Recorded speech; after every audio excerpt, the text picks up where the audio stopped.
What's up, everybody? Welcome to Little Orange Bloods Live, taking you into the weekend. I'm Jeff Ketchum, and that is Chad Hastings. Do us a solid, hit that thumbs up button, subscribe to the channel, get notifications, and by all means, if you're catching this live, dive into the Specs chat, chat it up. I see Money B, I see Chris Bennett talking about Lou Holtz being in the hospice. Did you see that, Chad? We'll have to talk about that. I didn't make it a buy or sell question or anything, but I saw Chris put that on Twitter. Yeah, that was awful to hear, man. 89 years old. Just nothing but positivity going out to Lou and his family and everybody that he's touched in college football, pro football. I mean, everybody. It made me think of 3 coaches and a baby and applesauce, and no one on earth will understand that reference other than you, but that is okay. Chad, Longhorns added a wide receiver in the portal today, and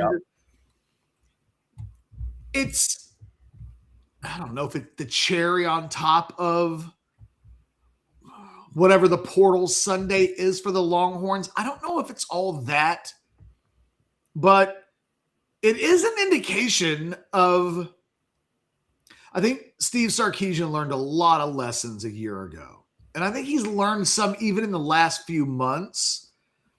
You bring in a guy like Sterling Burkhalter and you ask yourself, well, what does it mean? How much does he help this guy, this team? Is this guy the difference between a national championship or not? And it's like, well, there are probably very few players that can do that.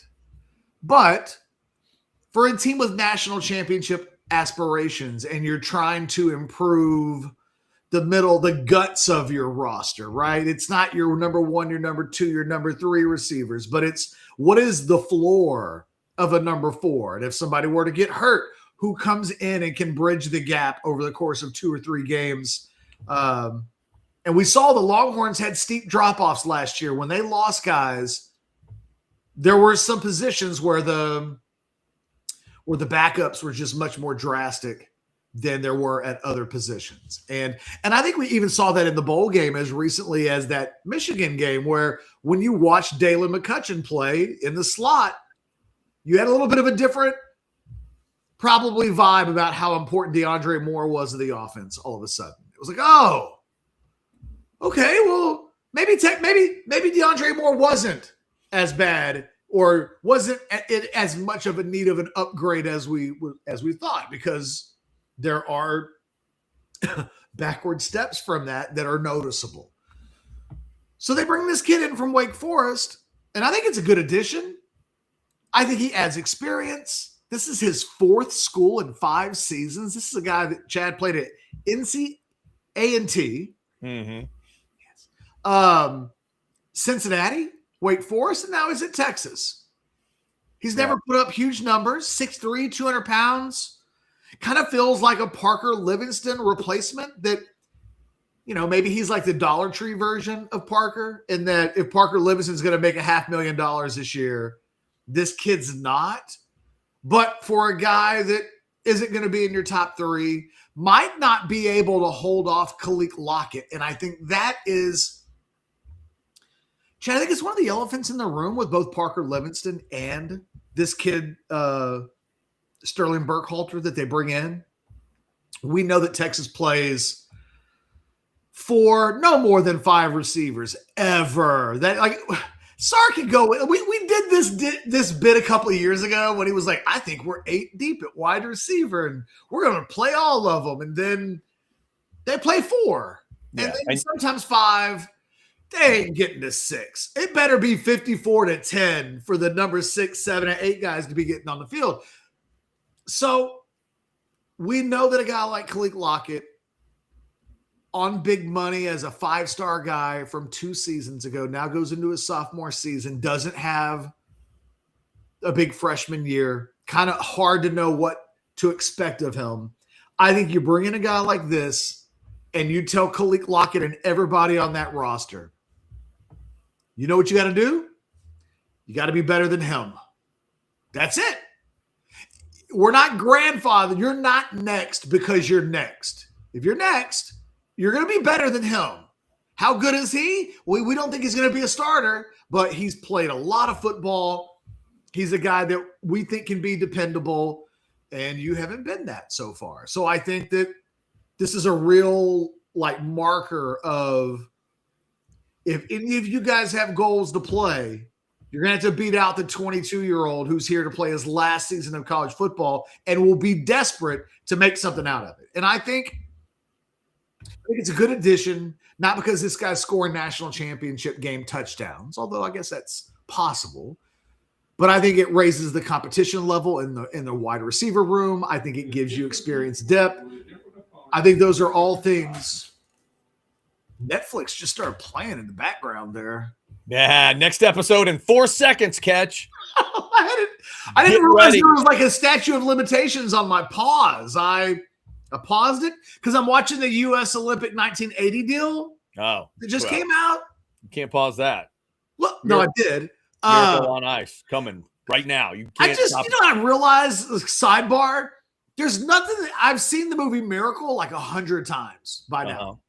There's nothing that they can tell me in the documentary that I don't know. Hey, it was hard living in the United States in 1980. Mental note, got it. Right. So then why are you watching it? You just feel like you have to? Because I was like, I love that story. Oh, okay. Well, then, but then I was like, I've heard this story a bunch. And then I was like, wait a minute. 1980, 2025. Oh, the huge 45th anniversary. Well, of course. Why wouldn't they have a massive Netflix documentary on the 45th anniversary? What is that, like the I don't know. What is that, like the spinning wheel anniversary? I don't know what they do with that one. I don't know. Sorry. Sidebar over. Yeah, that was good. It's a good sidebar. I like that. In terms of Burkhalter, I like the things that stood out to me. I like the fact that he's 6'3". Feels like Sark is appreciating the taller receivers over these last couple years. Obviously, he's bringing in a guy like Cam Coleman. I think that was big. And then, Catch, you got right to it. I was thinking, wait a minute. There's a message being sent here to someone in that wide receiver room, or is it someone, multiple people? That's it. When I first heard, I thought, okay, wait a minute. Is this going to be like one move too far and some guys get upset? But remember, Catch, no more spring portal. So this is also that argument you're just setting up. Sark gets to make it with no spring portal coming up. The guys know if you're in now, you're in. Yeah.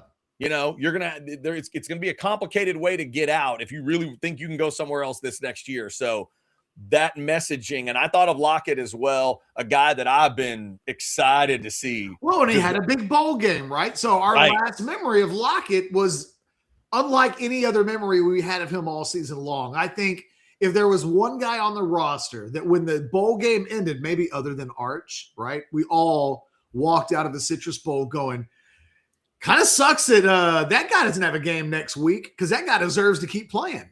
But of the guys that played in that game, there were a couple of them that was like, oh, let's see some more of Christian Clark, ironically enough, right? Yeah. But Khalil Lockett was one of those guys where it was like, okay, we learned a little bit about him. Let's see what else he has. Yeah. Look, I think this guy shows up and he's probably somewhere between the 35th and 50th best player on the roster. It's funny. I'm doing an interesting little exercise where,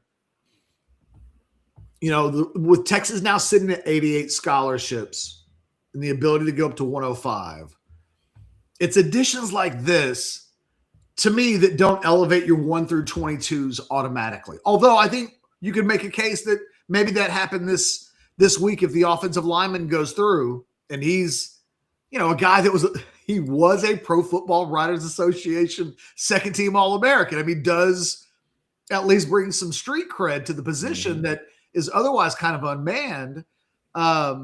Most of your ads are going to be guys that are depth pieces. First guys off the bench, guys. If it were me, I think they should add a safety somewhere along the line. Just a guy just kind of like this.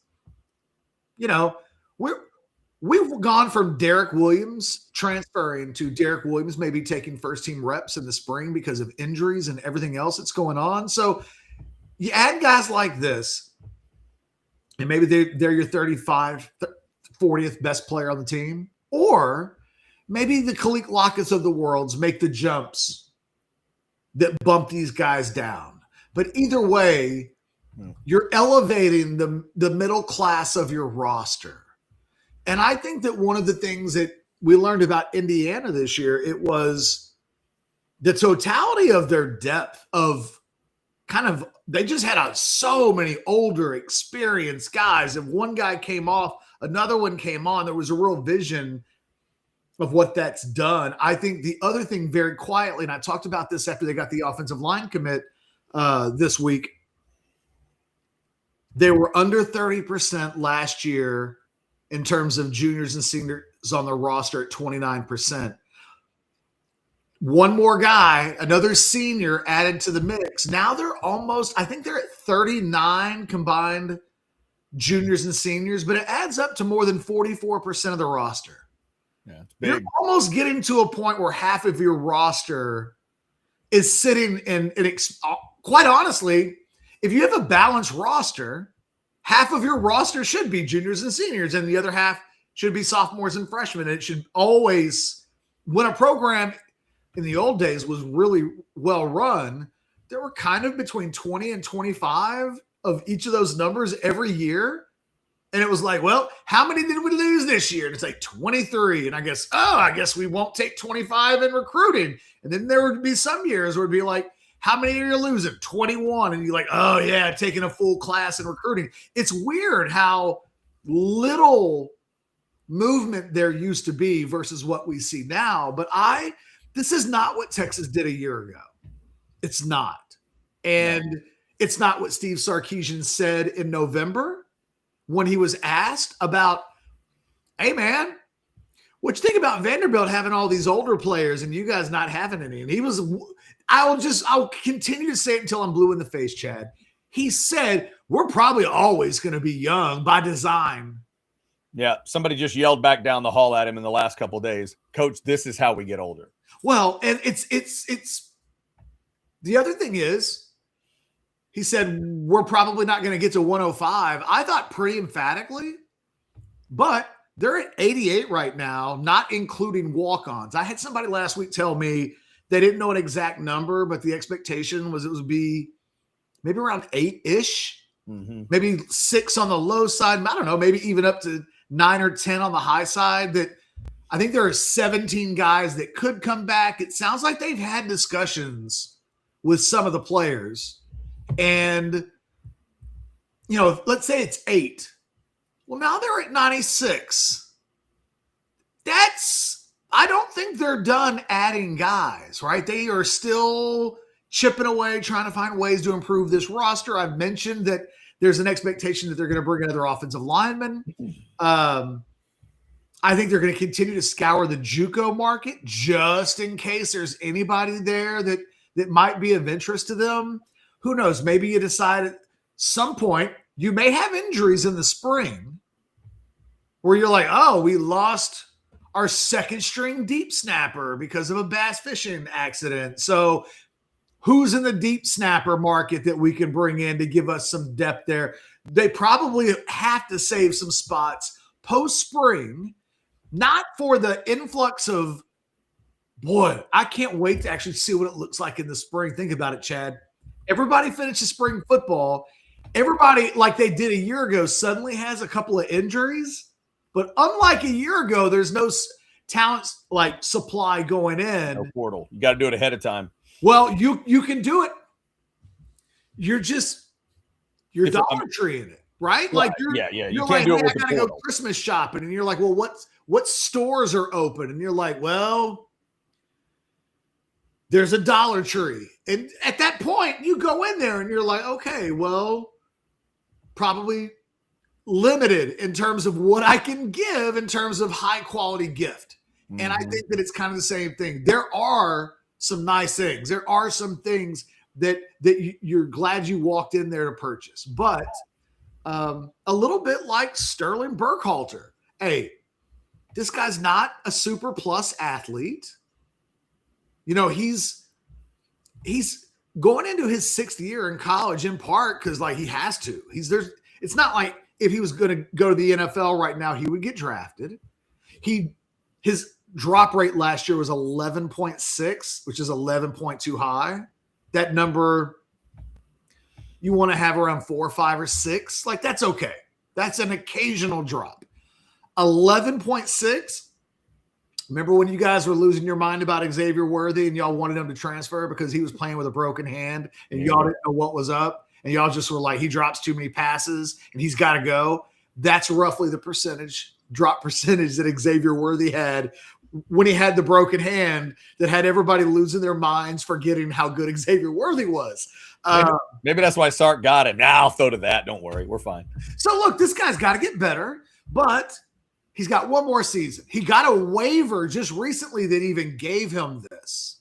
LSU was I think LSU brought him in for a visit. I know LSU was kicking the tires on him. So this is a guy 2 years ago played in the Big 12. Last year played in the ACC. He's got enough juice that it wasn't like Texas was kicking this kid's tires and nobody else was. I mean, if I had said nothing about the name and nothing about his background and just said Texas will later in the week bring in a wide receiver that's got back-to-back years of major P4 conference experience, and he visits LSU, and you guys are going to take him, I think Texas fans would go, cool, sight unseen. Sounds like the kind of player we should be in for, and we could use some wide receiver depth without knowing anything else. If you just knew other schools of note were sniffing around the guy. Well, Texas isn't anywhere near 105 right now, so this wouldn't have cost them anything. This guy's options were limited.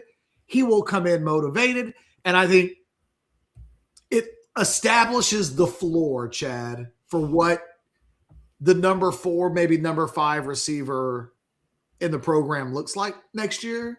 And it's up for the young guys in the programs or anybody else that they bring in or any of the freshmen that come in. Hey, you're not beating out Ryan Wingo. You're not beating out Cam Coleman.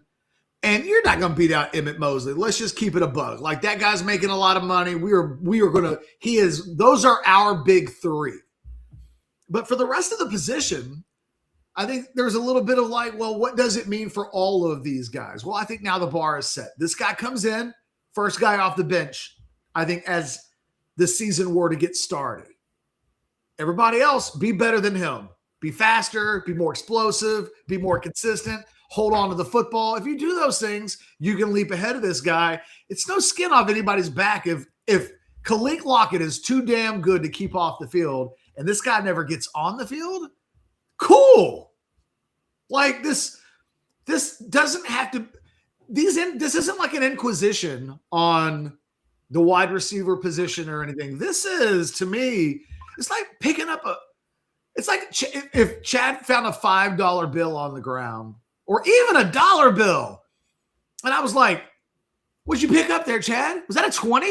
And he was like, no, it was a 5. Oh, you should throw that back then. That's not found money. That doesn't count. No, it does count. You can't, it's not as nice as a 20, but I promise you, if Chad found $5 on the ground later today, and then 5 hours later, he was having drinks, and somebody said, Chad, how's your day been? One of the first things out of his mouth would be, man, I found $5 on the ground.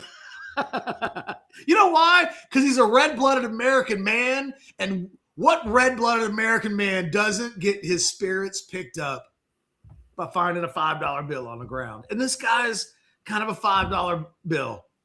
Yeah. He can get you a bag at Skittles at like the convenience store. And that's probably about it. But you know what? That's okay. Every once in a while, I'd like to have a free bag of Skittles. Yeah, I would. If I grabbed $5, I'd be happy. I'd tell people the story because $5 could almost get me a drink out at the Deep Eddy Vodka tasting room. You read my mind. There you go. You can get out there whenever you like. If you're ready to get out of the house after all the cold stuff, you go indoor seating, outdoor seating, if the weather's available, of course. They have the great views out there, but you'll figure it out once you get there. Double check your weather, of course. You're heading out to beautiful Dripping Springs to check out all 9 flavors of Deep Eddy Vodka. Also, get some of that barbecue. The Crimson Creek Smokehouse barbecue truck is right there on site. You can order it on your phone. They'll bring it inside for you if it is still a little chilly outside, and then you just go pick it up up front and have a great time hanging out. Make sure you mention Orange Bloods Live when you check out the Deep Eddy Vodka Tasting Room. We do appreciate it. If you want to throw us a super chat, I do not see one of those yet, but feel free. We do appreciate those super chats. We also love everybody jumping in the chat. Catch Paxton jumped in and said, I like this wide receiver, 6'4", 215. You saw him at 6'3". I saw 6'3", but then again, he has been at 4 different places, so maybe somebody had him at 6'4". I like the thought of him at 6'4", if that's what he really is. 6'3", 6'4". We talked about the Roy Williams thing. He's somewhere in there. Look, this guy, he's a slender guy. Like, I think for me, he's kind of somewhere in between Emmett Mosley and Parker Livingston. He lives almost exclusively on the perimeter, very similar to Livingston, who really, he just made all of his hay outside the hash marks. Or, you know, he might run inside of them on like a deep route, but for the most part, that was a guy working on the outside. This guy did 82% of his snaps last year on the outside, 18% inside. What little video you could even see of him, maybe the guy with the lead. I have seen offensive linemen with mixtapes on YouTube more easily found than this guy's career highlight tape. But the things that you see from him, he's got a little bit more, I think, route versatility than maybe Parker Livingston did, who I don't know that Texas fans realized was kind of a couple of trick ponies, was not a guy that at least that they used in a lot of different ways. It just kind of bored me, quite honestly. Where I do think with a guy like Ryan Wingo, as the season went along, they stopped trying to force him to be one thing and really leaned into what he did. I think you started to see that a little bit with Emmett Mosley towards the end of the season. They let him do everything. He's running inside, he's running outside, he's running across the middle. They're throwing him screens. He's a real versatile guy. I do think this guy's closer to Mosley from what I can see in terms of route versatility. I don't think he's just a guy you're going to see them run go routes to all game long. I also, this is like improving who your number 40 player on your team is. And what you hope is if he comes in at 40, you want by the time you get to the season to begin that number, he's 60. It's like, well, why is he 60? Well, he came in and had 500 yards receiving last year, was a good player for Wake Forest, but we got better guys in our program than him. They just have to get there. Mm-hmm. And, look, when we talk about wide receivers, Chad, on the roster for the Longhorns, if I pull it up, so these are your receivers going into the season if there was a game today. Texas has 9 on campus. Coleman, Wingo, Mosley, your top 3, right?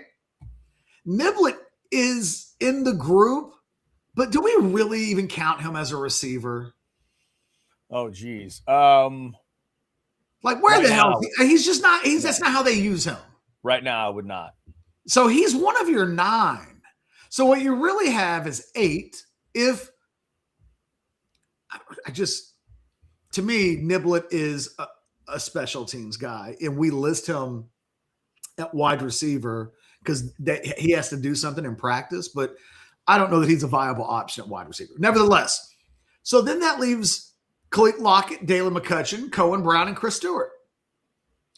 Those are the guys that got to find a way to climb over Sterling Burkhalter.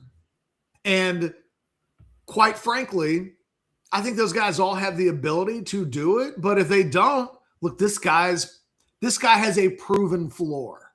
And all of these other guys don't have either a proven ceiling or a proven floor yet. So I'll go one step further. I think Texas needs to add another wide receiver to the portal. I think they need to add a guy with this guy's kind of profile. It's easy for me to say, but from inside as a slot position kind of a guy. And those guys are everywhere. You can find guys that have put pretty good production together at reasonable levels of competition that have been kind of overlooked in this first phase or second phase of the portal. You can find guys like this with a profile that I think would do what he does to the inside. Because I would want to do for McCutcheon what we just did for Lockett, which is Put a little pressure on him. Put a little pressure and set the bar. You don't just get to be the starting slot. You don't just get to be in the wide receiver rotation because some other dudes left. You are going to have to earn it.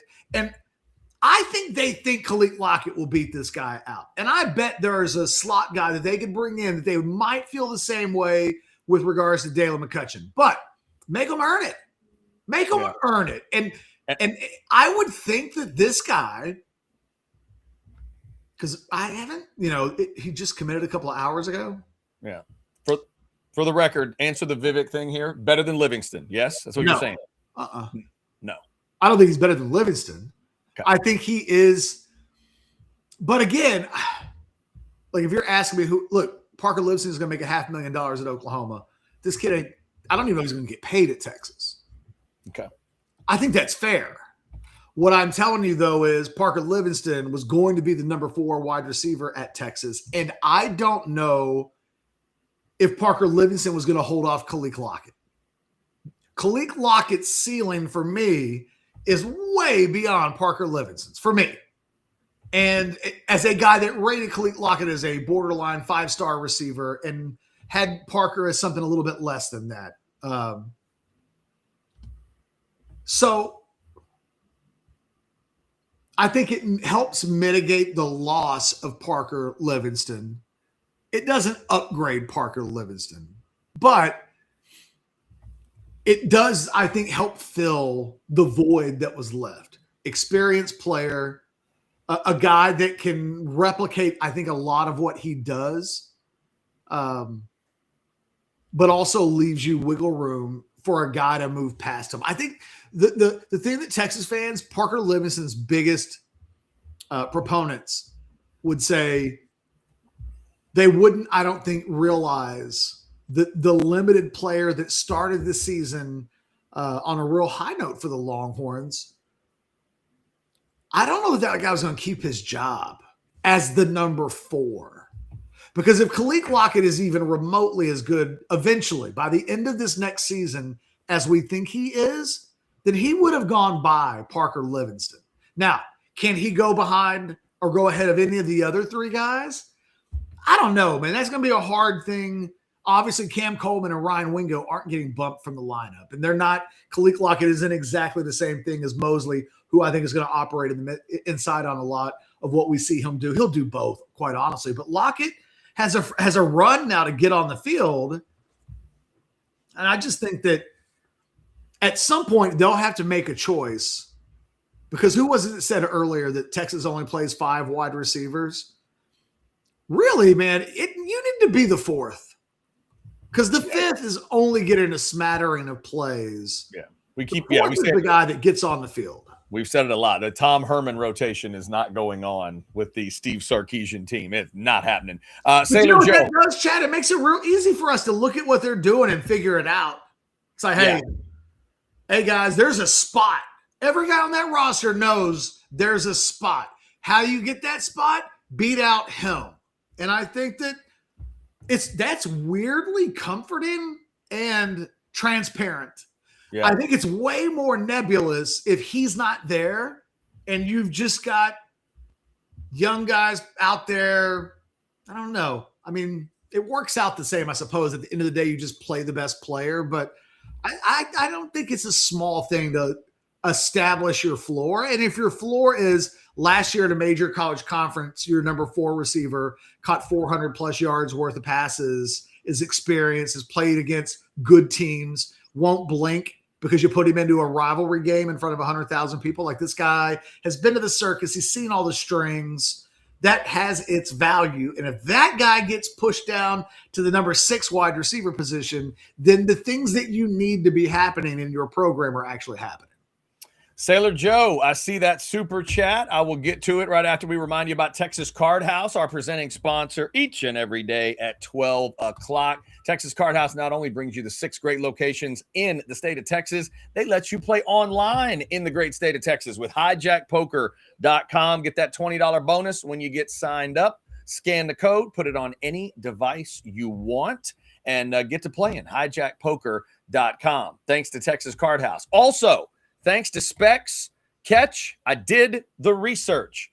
In the early 70s, Spec Jackson, the man that created Specs, started wearing roller skates because it got him around the big store, like the warehouse style store, a little better. He did it to help his feet, and he did it as a gag at first, and then he did it because people started showing up saying, I want to see the guy on skates. So that's why you'll see him on skates and Lisa paying homage to him on skates. Here's Specs. Shop Specs! 60 years in the Lone Star State, a one-stop shop so you're never late. Price is so low that you want to know which way to Specs. Come on, let's go. Specs, fine spirits and finer foods. World-class service, that's all about you. Shop Specs! It's how we do. A huge selection since 62.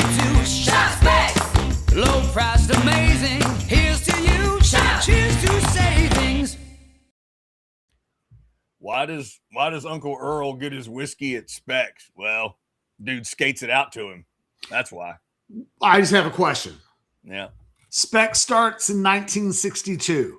62, correct. This is when our guy was on skates, right?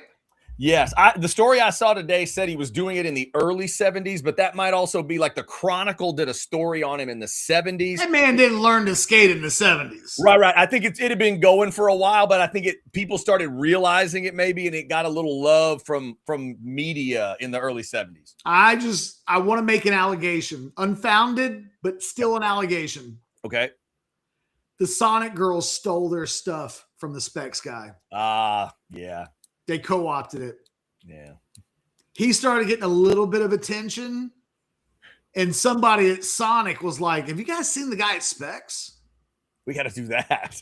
We got to do that. And then what happened? They do it. And what happens all these years later, we still see the girls at Sonic sometimes. They don't do it all the time now. But when they do, I always tip them more. I always think, you are out here hustling for your dollar. And I'm going to give it to you because I just know that it was me on the roller skates. Man, that'd just be a good way to kill me. Absolutely. If you made me wear roller skates working at Sonic or Specs for that matter, because God knows what I would do on skates and Specs. I mean, it really makes what he did kind of awe-inspiring. Oh, that's what's crazy about it, right? When I saw it, I'm like, wait, in a store like that with all the glass? With as much glass as that, you and I are both parents, right? That's all we think about is what could go wrong. But yeah, he made it work. I just watched the episode of The Pit. Do you watch that? I forgot. We have not started The Pit yet. No. Okay, well, this won't be they do this kind of stuff every week. In the most recent episode, I just watched them pull some glass out of somebody. Oh, yeah. And so, I'm thinking about this guy was a Greek god. He had no fear. He's like, you know what? Bring on more bottles. He's fantastic. All right, Sailor Joe, here's that $5 super chat. Thank you, sir. The message I'm getting from Sark in terms of building depth, quote, I'll take an experienced C over an ignorant A any day. Matthew McConaughey. I mean, I definitely think there's something to that. Hey, man, if you're an A, be better than the C. Show us. Yeah. And I do think that there's been a little bit of, at the wide receiver position, think about who's come through that position lately. Outside of Xavier Worthy, Texas has not been successfully developing their own guys. They've brought in 5 stars, and quite frankly, the Khalil Lockett, Jamie French, I wanted to call him Jamie Foxx for some reason. And now that he's transferred, French was gone, and I just wanted to call him Jamie Foxx. Jamie French, those 2 guys falling on the heels of Jonte Cook. We can go back to Brennan Eagles and some of the things that happened under Tom. I mean, it's a position where we've seen some real volatility. Texas is, other than Worthy, all of the success that Sark has mostly had at wide receiver is in Jordan Woodington. Should say that. But you think about Golden, Bond, Mitchell, they have brought in these transfer wide receivers to come in and make a big impact. And it's been the guys with the profiles of Khalil Lockett, right? 2nd-year player, 5-star guy. He, just like Jonte Cook a couple of years ago, All right, well, it's his turn. And for whatever reason, these guys aren't executing from badass, inexperienced A to something more elevated than that. They keep hitting their heads against the ceiling. I just think this is the kind of insurance policy that smart football teams should be making. This guy never plays for us. Fantastic. But if he does, I know what I'm getting. Do you know what I don't know right now? If I had to play this guy over here, I don't know what I'm getting, and I'm not okay with that. On behalf of the young guys, Catch, I want to ask this question. Because I understand the theory here. Do you think there's a danger of leaning too much onto the older side and you never actually develop one of these young guys? Well, I think that. Or is this that, like you said earlier, is this really the thing that, like, if Khalid Lockett is Khalid Lockett, then this is the thing that officially lights the fuse of Khalid Lockett? I think if there's a criticism that I would have about the usage of the wide receiver position, it's that Sark gets a little too locked into these are my guys, and once I get into the season, these are the guys that I play with. Yeah. I don't know that Parker Livingston last year played at a level that warranted him dominating the snap share the way that he did. Go back and look at the last 10 games that he played in. He was not consistently putting up any kind of numbers at all. And I know why Texas fans like him. Nice guy, good story. Arch's roommate caught some big touchdowns. But the players that they've had ahead of him for the last couple of years are first and second round draft pick type guys. And that's not what he is. And that's kind of the position that he held. Quite frankly, I don't know that Emmett Mosley is like that. You know who I think is at that level? I think Cam Coleman is at that level. And I think at the end of the season, Ryan Wingo started to bump his head into that level. I think people will forget it wasn't Cam Coleman that finished second team all SEC last year officially. It was Ryan Wingo. And we might think, well, that's kind of crazy. It is, because of the first 6 to 8 weeks of the season, Wingo is mostly thought of as wide receiver one disappointment. But there was about a 5-week stretch where he was just killing teams before he got hurt. Yeah. If you can couple that with Coleman, now you are operating at wide receiver the way you were in 2023 and 2024. And now what Sark's got to be able to do, though, they have to find a way, I think, to better play some of these younger guys somehow. Right. What's the argument, Catch? If I'm the next Lockett, I think it's just easy. Like, I think Lockett, McCutcheon, Terry, all those guys came in. Like, isn't there going to be talk amongst receivers? Like, if you go to Texas, there already is, Chad. What the hell do you need to be on day one to get your opportunity? We had a wide receivers trainer, guy that just is in the industry, was like, man, you know what I would tell my kids? Don't go to Texas out of high school. Go someplace else. Be successful. And then Texas comes to get you. Then you go to Texas. But why would I this was back with this was Jonte Cook. This wasn't even these other guys. This was like, hey, I see what's happening with Jonte Cook. They brought Jonte Cook in, but then they bring in Bond and, Golden and all of the guys, and suddenly you're just kind of looking at it like, well, what's that about? And yeah, but I think that's okay. Because I think one of the things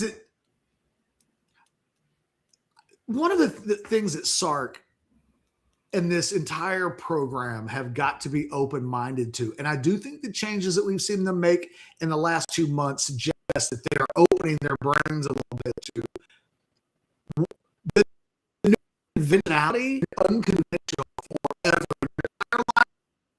Time, the way that you're having to the current times is never been seen before. So how do you approach recruiting the wide receiver position? How do you approach recruiting the offensive line position?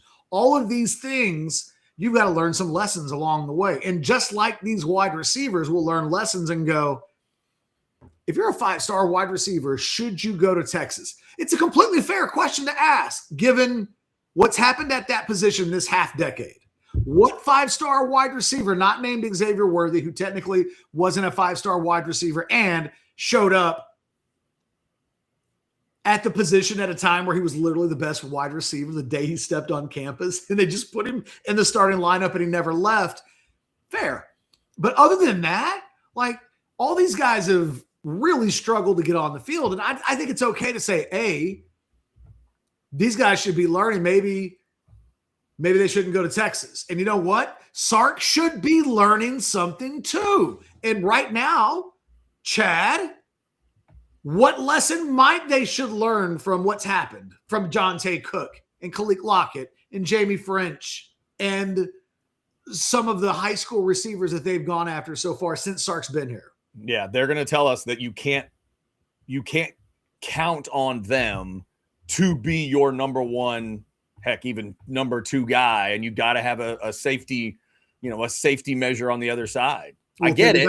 So think about what happened. So last year, they spent a bunch of money at the wide receiver position, talked themselves into, well, look, we can still spend that Decorian Moore money. We can spread it out. Right. 3 for 1. What do I always say, Chad? I want a dot. Don't give me a 50-cent piece and 2 quarters. Give me the dollar. I always want the dollar. Right.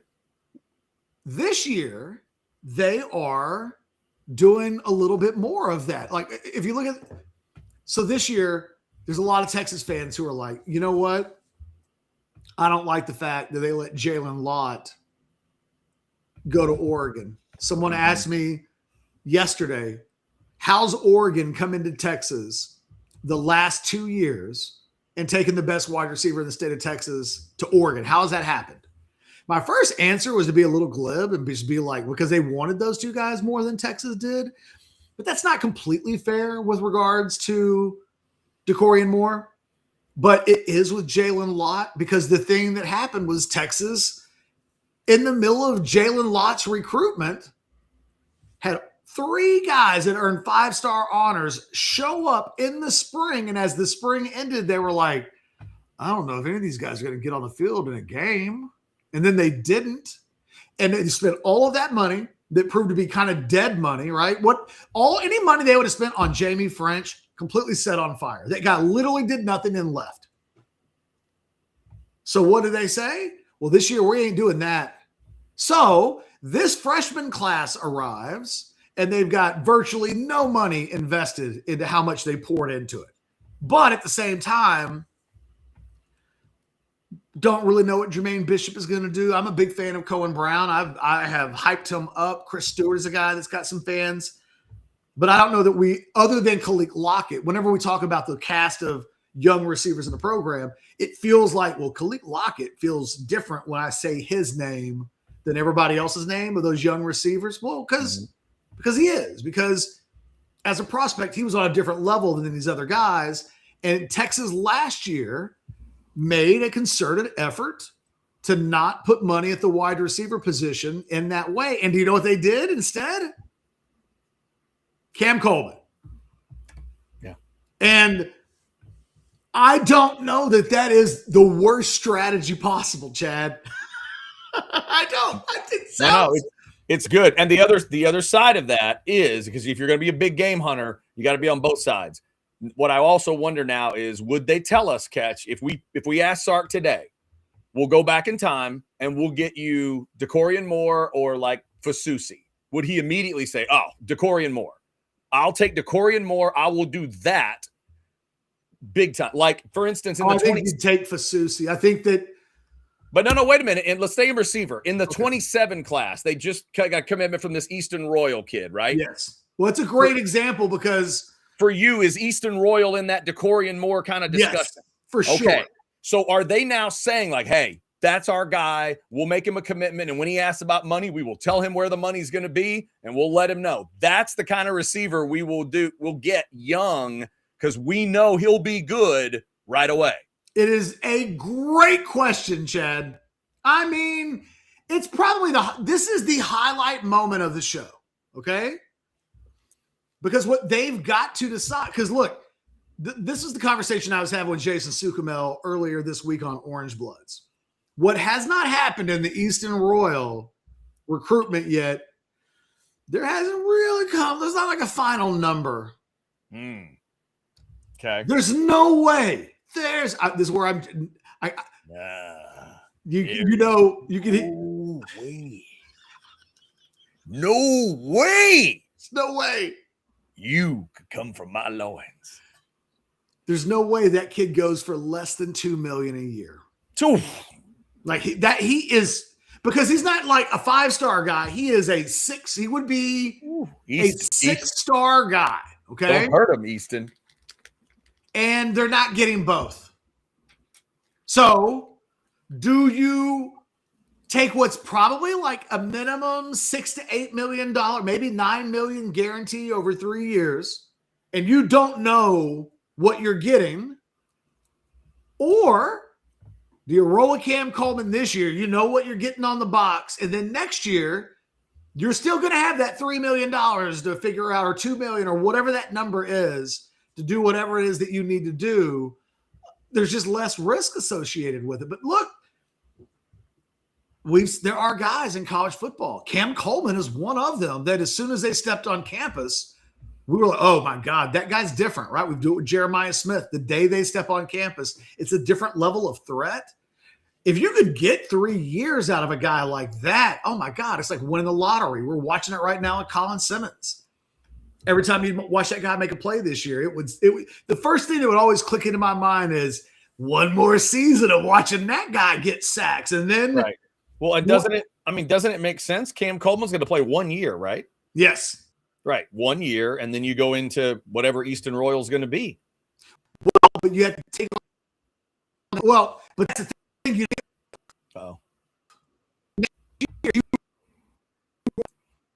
Easton Royal, all of that risk might be Jeremiah Smith.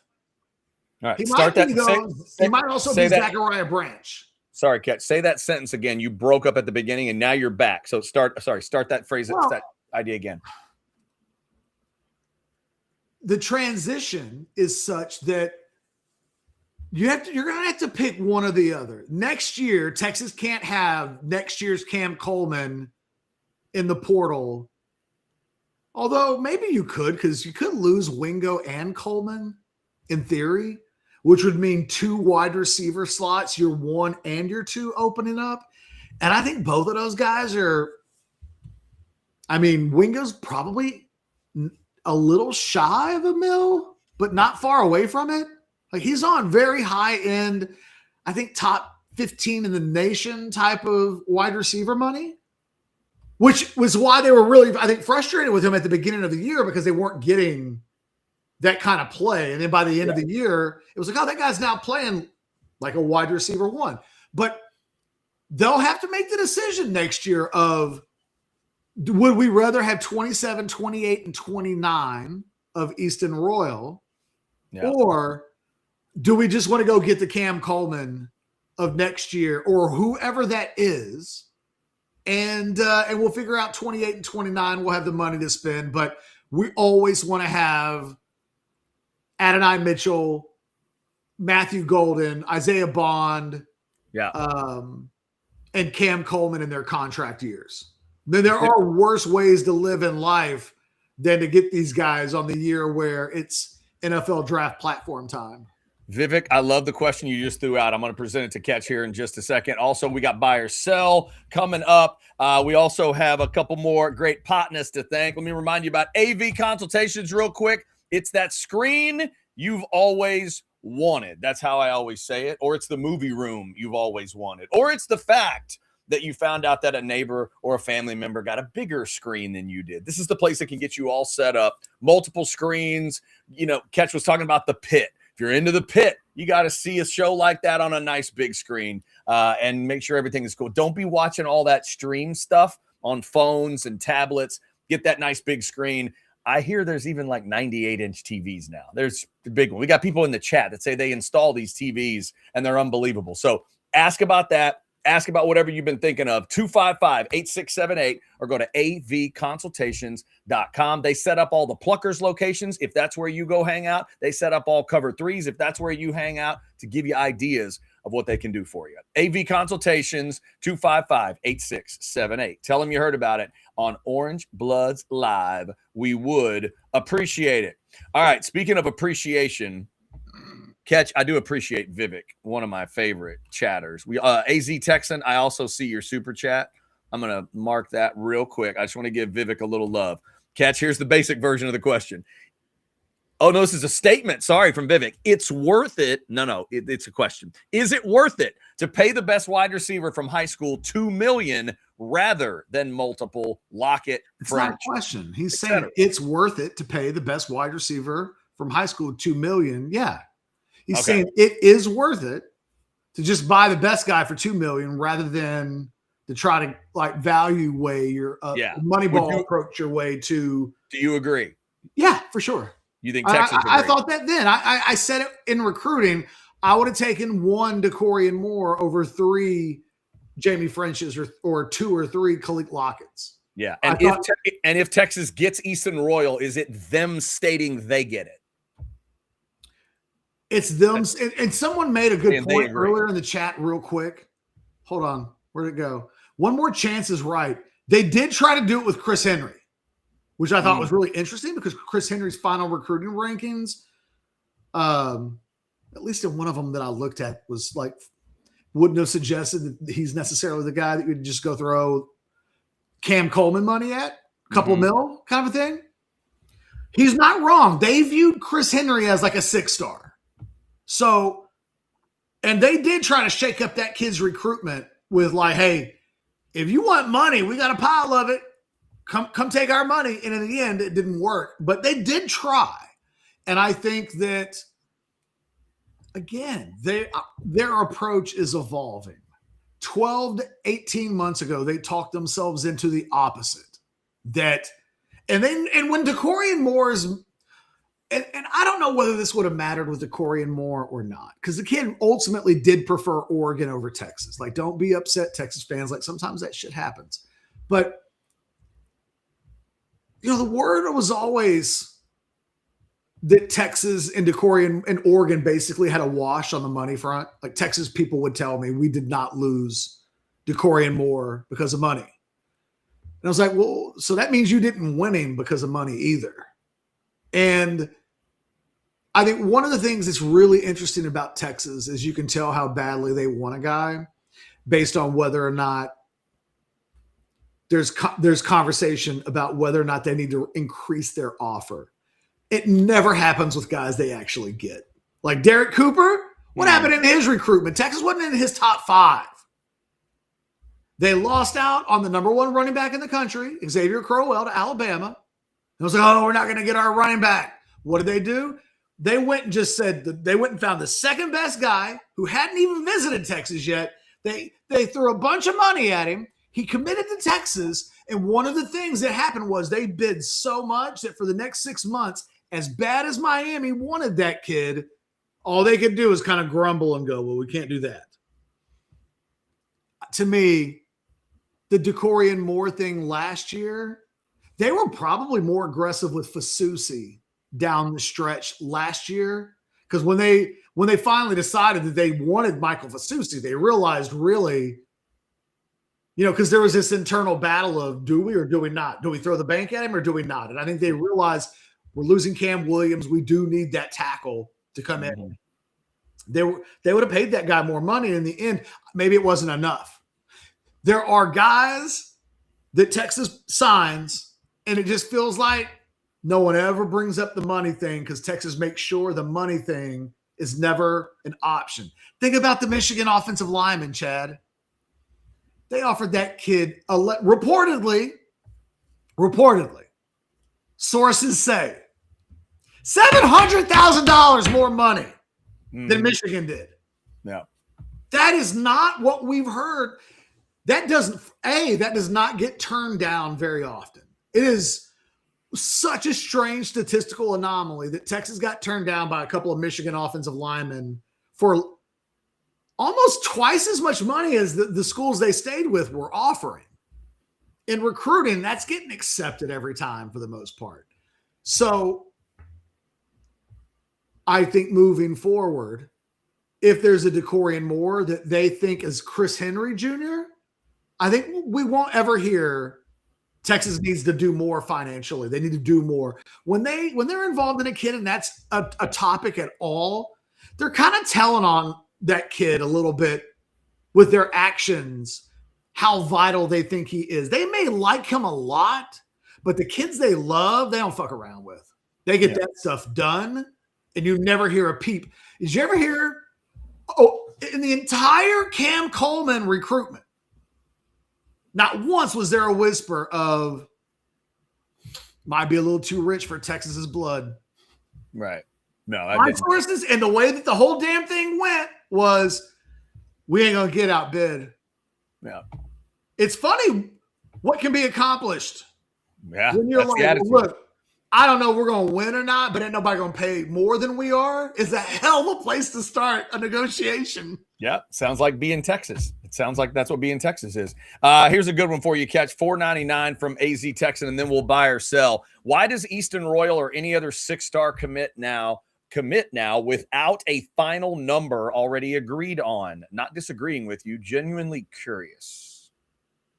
I mean, AZ, the answer to this can be varied.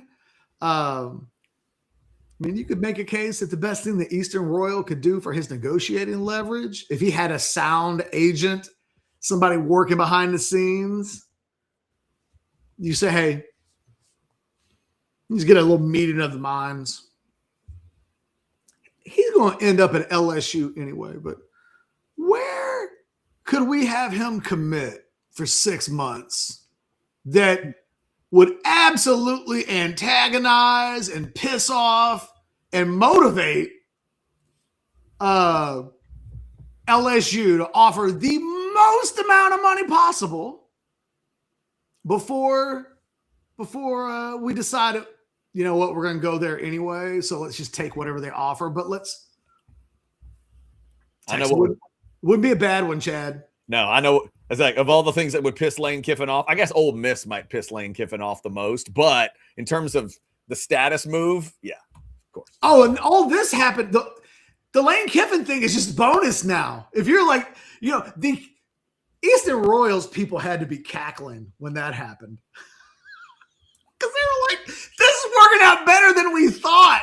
Oh, yeah. Now we get to deal with it, and it's Lane. Oh, this is now we're going to deal with Lane Kiffin in his first year, deciding that by any means necessary, they're not letting the best player in Louisiana get outside of the state of Louisiana. Why would Eastern Royal or any other 6-star wide receiver commit to an out-of-state school 18 months without a guarantee? Because it leaves the door open for more negotiations. Yep. He doesn't want to sign this early. Why on God's green earth would a 6-star wide receiver want to commit this early? You almost have to give him the Jimbo Fisher contract to say, we're not talking dollars anymore until signing day. You're taking this offer, and you don't listen to anybody else. I mean, it's got to be a pretty high number to tell a guy like that, we're going to offer you so much money. We're gonna offer you for 3 years what Texas is giving Cam Coleman this. Like, it would just take some bonkers ass money to get a guy like that to have a guy like that have an agent say, "Oh man, let's wait. There's more out there." They always think there's more out there, and I would just say, I'm not saying this is Eastern Royal's motivation. I'm just saying that if Eastern Royal wanted to squeeze the most amount of money out of LSU humanly possible, this would be the first tactic that I would probably give him to take as an advisor. Yeah, going to be interesting to hear along the lines if you're hearing from your sources that they won't be outbid for Eastern Royal. But AZ, a lot of times it's as simple as like these guys just want the. You know, when I was going to prom, I aimed for the moon. I was like, it's going to be the most memorable thing of all time. I'm getting the right girl for the right event. I had to ask 4 girls at a prom because you know what I didn't do? I didn't get my backup plan lined up before. Sometimes you got to get that money in the bank. And then then go for the jugular. But I did the opposite. I was like, it's 2 a.m. in the morning. And I was like, no, I'm not. I'm waiting. And then it was like 2:15. And I was like, okay, well, now I have to ask a person who's just a friend. And I'm going to get a pity yes. And I'm not getting any play for prom night or anything like that. I played this thing all wrong. Sometimes get a placeholder. That way, if your leg falls off, you got a place. It's kind of just, sometimes it just depends. Like it can be as simple as I just want to be able to put my head on a pillow at night, knowing that if I'm in a terrible bass fishing accident, my security is taken care of. I will still get my college education. They will look after me. And then sometimes it's like, hey, man, this is the smartest thing that I can do from a financial leverage standpoint. And sometimes it's in the middle. But there's a lot of reasons. I'm curious what Easton Royals is. Yeah. Yep. AZ Texan, thank you for that. As always. Catch, you ready to buy or sell? I am. All right. I will start off if that's all right with you. Let's do it. Let's just get to, I can't believe we've been this far. We haven't really talked about it, but let's go. Buy or sell number 1. We're speaking on January 30th, by the way. Another O lineman in the portal is coming before February. Buy or sell? Sell. Okay. Before February 2026? Uh-huh. No, I'll take the clock. All right, just making sure. Birthday time catch, buy or sell number 2, Bijan Robinson, 24 years old today. He will retire in the top 5 all-time for all-purpose yards. Buy or sell? I'm going to say buy, like YOLO, what the hell? There you go. Only because I don't really know the answer to the question, and I don't know how, you know what I mean? Like I have never thought about it. So I need to go look and see what those numbers even look like, and I have no idea off the top of my head. But why not? Screw it. Bye. Yeah, and for the record, I did not look up the list. I'm not sure who that all-purpose guy is at this. I don't know what number 5 looks like either. I just have no idea. I feel like top 10 wouldn't have been quite interesting enough. That's why I made it a 5. All right, catch, another birthday hits us tomorrow. Buy or sell number 3, Nolan Ryan will be 79 tomorrow. You think he can still hit 70 on the gun? Buy or sell? Buy. Yeah. Yeah. He always has had that old man strength. Always. There's got to be some great stories like that where as he was, even in the last few years, he like stretches and does a couple of things and then just whoop. 80 sell, 70 buy. 70. I think I'm with you. I think he could do it. All right, back to Texas and the portal. Buy or sell number 4 with Seymour in the group. The UT portal class is an A+ for you. Buy or sell? Sell. Offensive line is still not quite what it needs to be an A+, but it's an A. Can't be an A+ though, and there still be question marks. And I think they can even bring in more guys. Like they're not done at other positions, but the offensive line still needs. And look, they need the offensive line guy to get a waiver, and that situation is more complex than the original. Well, he must have been hurt. That's why he didn't play. I mean, that could be lawsuit stuff potentially. So. Not A+. Gotcha. All right. Fair enough. And finally, catch musical trivia time. Buy or sell number 5. Joey Fatone of NSYNC is now 49 years old. You can name 2 other members of NSYNC. Buy or sell? I mean, I could identify them in a police lineup. Okay. There's Lance Bass. That is correct. Wow, he took the hard road. Why is that the hard road? Just no reason. And Justin Timberlake. That's why it's the hard road. Well done. That's a good buy. I figured you'd go to JT first and then, just to see if you can come up with another name. I forgot for a second that JT was in sync. Well done. We would have also accepted JC Chazé and Chris Kirkpatrick. I would never get those 2. I would not. I had to write them all down. They're right over here. I wouldn't have got Joey Fatone either, but once you say Joey Fatone's name, I do know that he's in NSYNC. Yeah, then it kind of connects. Happy birthday to Joey and all the NSYNC guys. All right, Catch, what do you got? Buy or sell number 1. If I set the over and under for Sterling Burkhalter touchdown receptions next year at 2.5, you'll take the under. Touchdown receptions. Yeah, I'll buy that. I looked at those overall numbers all through his run. He had 2 touchdowns last year at Wake. So, yeah, I got to take the under. Bye. Buy or sell number 2. You know which team has a 5.5 game lead in the Eastern Conference of the NBA? I know which team has a 5.5 game lead in. Yeah, they're the 1 seed right now by 5.5 games. NBA. By Detroit. Correct. Nice job. Thank you. I'd seen that a couple of weeks ago, and I was like, "What do you mean, Detroit?" That is crazy. What's going on? It is crazy. I saw a highlight the other day that kind of referenced it, so I thought it was Detroit. I'm like, wait a minute. Kate Cunningham and that crew are the best in the East? That's crazy. Yeah, no, I had that same thought. All right, buy or sell number 3. Big day at the Aussie Open. We have a final on the men's side. It's Djokovic versus Alcaraz in the Open final. You personally think Joker will win, and deep down you're rooting for him to get number 25 because now that he's broken the record, what the hell? Just get as many as you can. Well, that's an easy sell. I'm not a Joker guy. No. I didn't think so. I was just asking. No. I never root for Joker to win anything. So, yeah, I'm going to root for Alcaraz. This is going to be a wild one. They both just went through 5 sets, long matches. Alcaraz like puked during the match and then had to see the trainer. Djokovic, I'm sure, had to see the trainer because he always has to see the trainer. But for him to take out Sinner like he did is so impressive. Sinner was back-to-back in Australia. So now Djokovic is trying to wrap back around and beat both of these new dudes and get his 25th. So I'm not rooting for it, but if you made me pick it right now, Catch, I'm not picking against Joker. I'm rooting like hell for Carlos to get his first Australian, but I'm going to pick Djokovic. I'll pick Djokovic to win it.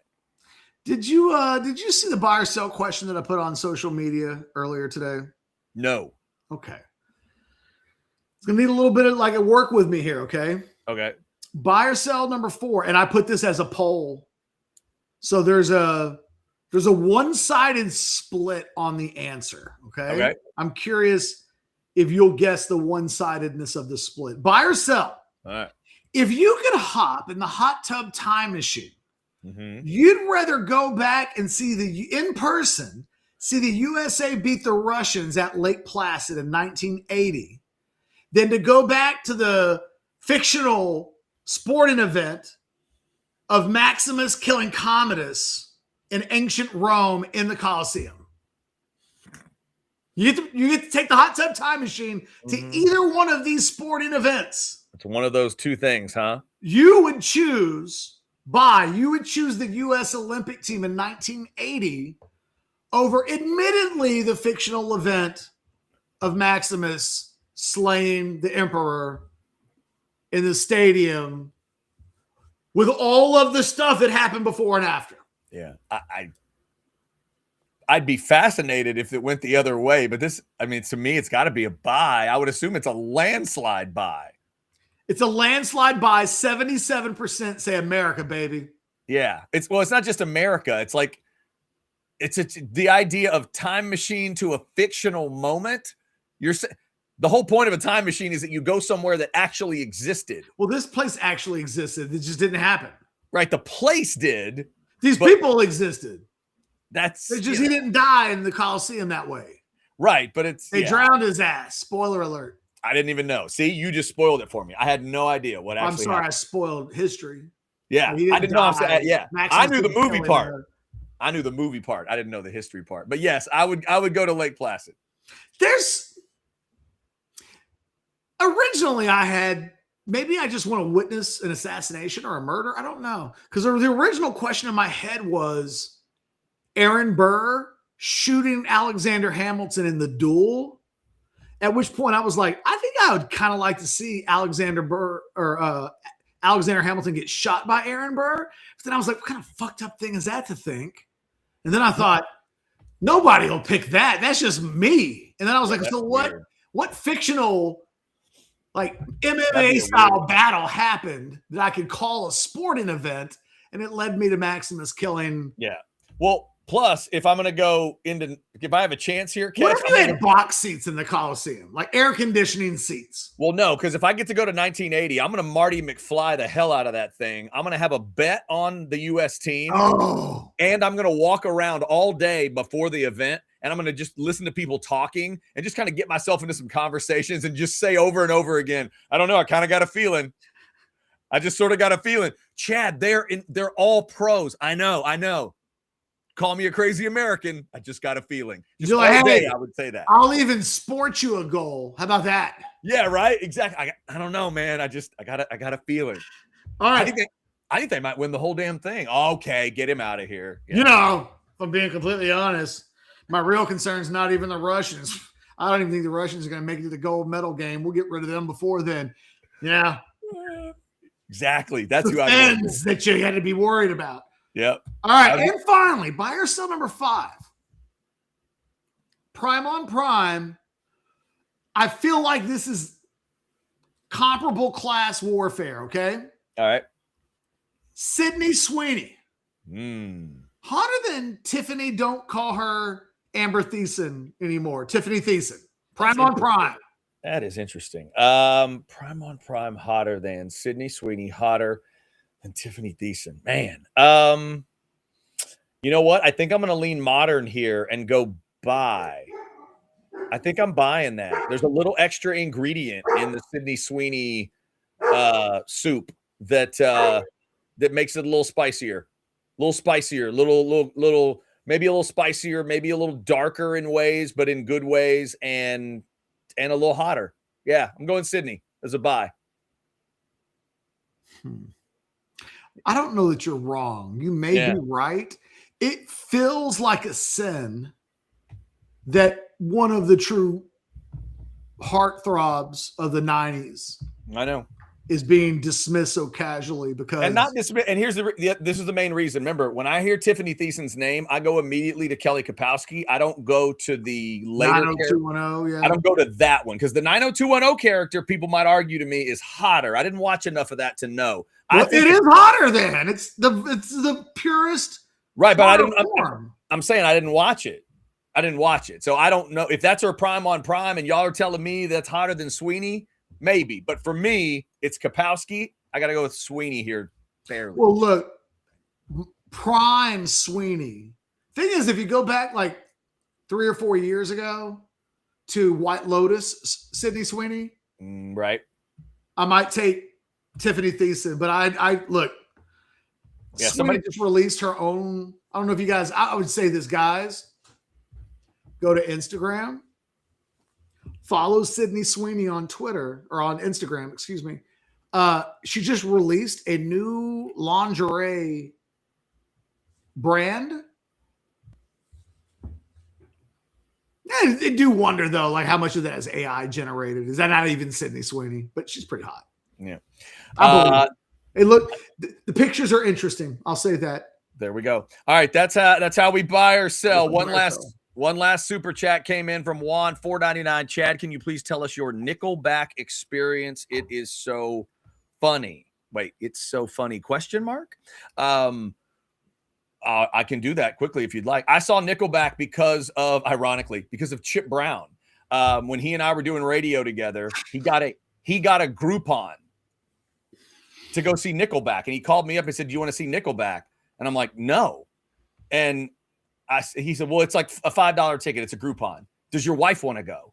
I was like, "I don't know. I'll check." And I check with my wife, and my wife thinks about it and goes, "Well, I like Rockstar, and there's a couple of photograph, and I guess." And I said, "He's paying for the tickets. He offered to pay for the tickets." And I said, "If I don't have to pay, sure." So I went as a sociological experiment, a musical experiment, to see what's up with this whole Nickelback thing. And we went and saw Nickelback. And for me, Chad Kroeger is one of the worst frontmen I have ever watched live in a concert. He was just so not a rock star. He was just a big old dork on stage, and he couldn't get over himself. And it was just annoying. But I was glad I saw it. And I was glad I got to see some people that really dug Nickelback. And I wanted to walk up to every single one of them and say, "You really dig this, don't you?" And they would say, "Yes." And then I would want to say, "There's like 20 other bands you need to listen to." right now. Oh, before these guys. But, it was what it was. And so that puts you and I in an exclusive club. what's that?